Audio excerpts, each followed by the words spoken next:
The Chinese have gotten themselves in a corner on both of these issues.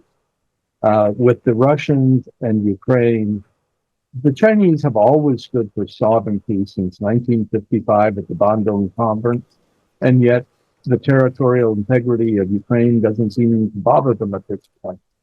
Similarly, they've always stood against terrorism. They don't like terrorism in Western China, and yet they refuse to condemn Hamas as a terrorist organization. So they've taken an odd stance in both of these cases, based on, I think, in the Middle East, their new love affair with Arab nations, with Saudi Arabia, Iran, and in the situation with Russia, it's this love affair between Putin and Xi Jinping. Two leaders had quite a bit of ground to cover. They talked about trade, climate agreement, human rights, and the future of Taiwan. How much did they actually get done, or was that not the point? I don't think that was the point. The point was really to try and stabilize the relationship. We have been through such a tumultuous year in U.S.-China relations, starting, of course, with the balloon incident, that I think that people were thinking this is the last chance for the two leaders to meet before we start a very hard 2024. We have the Taiwan elections coming up in January. We have our own elections here in the United States, where China will be a whipping boy in those elections quite clearly. And so the desire was to have the two leaders meet because they're not going to meet in 2024. Biden will be too involved in the campaign to go to Asia. Biden would not invite Xi Jinping to Washington during a campaign year, particularly with the way American public opinion is. So the small things that got done, though, were they did get some movement on the subject of fentanyl, which, as you know, is killing about 800,000 Americans a year. We'll see whether that working group has any legs, whether the Chinese are really committed on that. And they did get some movement on military-to-military communications. So there were small steps forward. Yeah. So the movement on military communications is that when Nancy Pelosi visited Taiwan last year, was it, the Chinese were incredibly miffed. She said some words in support of Taiwan remaining independent from China, and China sort of threw their toys out and said, okay, well, we're not going to communicate with you as we have done on a military basis. So a couple of key things achieved. I mean, would it be safe to say that relations are now warmer between the pair, or is that a bit ambitious? I would say that relations are normalized, but it's a very fragile normalization. And anything, frankly, could throw it off next year, and both sides know that. So they want to build some sort of firewall against situations that could come up next year.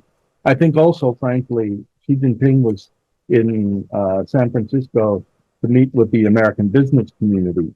And the dinner he had last night with them was almost as important as the summit itself. Yeah, so that was with Apple's Tim Cook, Tesla's Elon Musk, and Blackstone's Steve Schwartzman. Do you know what was said, Dennis, and what this sort of means on a wider context? Well, what was said by the Chinese side is, we're a big market. You need to be here still. We want you here, and we're going to work with you. Frankly, the Chinese haven't been working with American business well. They've been putting a lot of restrictions on American business. If you look at the foreign direct investment figures, they've gone negative. In other words, companies are pulling more money out of China than they're putting in right now. So the Chinese need to woo American business back. And that was the message of last night's dinner.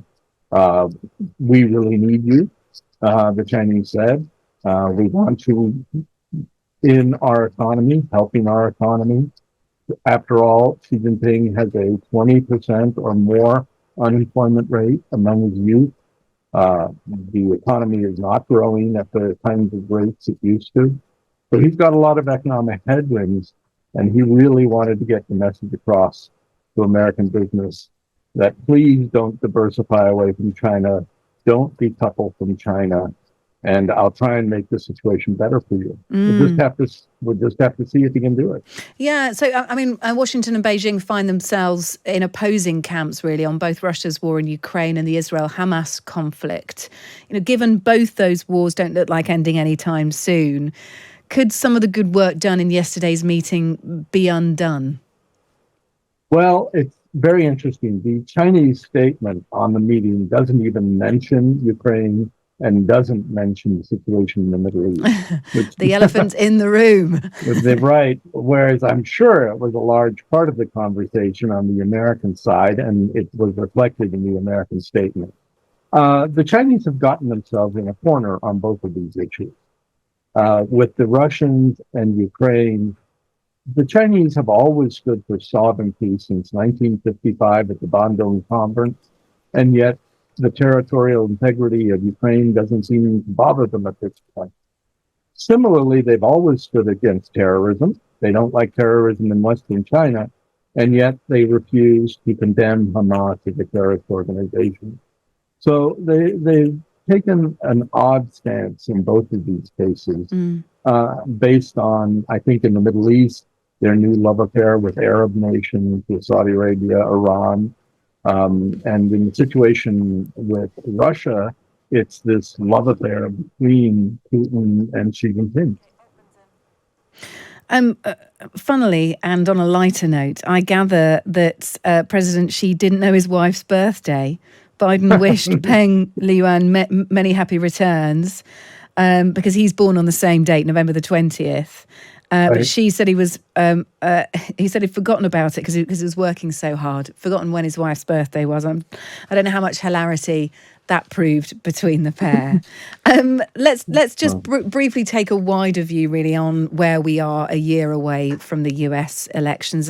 As a special assistant to President George W. Bush, I just wonder, Dennis, what you make of the climate in the US at the moment, the hugely favourable polling and the advantage that Donald Trump has in becoming the Republican nominee for president, the questions over Joe Biden and old age and whether he can really sustain another presidential term. What is your opinion at the moment on the political climate there?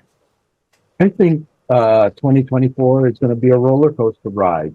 If Donald Trump is convicted on one of the many charges against him, we'll see whether support remains strong for him in the Republican Party.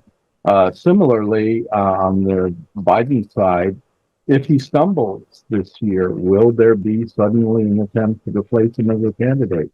It is a remarkably strange thing to have such old candidates for the presidency of the United States. Obviously, Ronald Reagan was older, but he was not nearly as old as Joe Biden is. And Americans are uncomfortable. We're uncomfortable with the idea of a president over 80 years old who could be 84 or 85 by the time his next term is over.